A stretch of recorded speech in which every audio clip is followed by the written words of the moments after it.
কাঁচা কলা দিয়ে তো আমরা অনেক কিছুই করি, ভাজা, তরকারি, চচ্চড়ি, কিন্তু এরকম বড়া ভেজে খেয়ে দেখো, সত্যিই খেতে কিন্তু দুর্দান্ত লেগেছে আমার।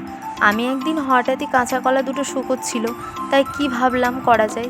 ভাজা চচ্চড়ি তো রোজই খেয়ে থাকি, খুব সহজেই কি করা যেতে পারে কাঁচা কলা দিয়ে।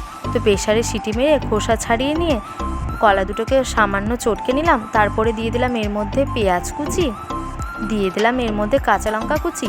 কাঁচা লঙ্কা কুচিগুলো তোমরা পরিমাণ মতো দিও, যেমন ঝাল খাবে। আর দিয়ে দিলাম পরিমাণ মতো লবণ আর পরিমাণ মতো হলুদ। খুব বেশি হলুদ না, তাহলে কীরকম গন্ধ লাগবে, তাই পরিমাণ মতোই দিও হলুদটা, অল্প করে।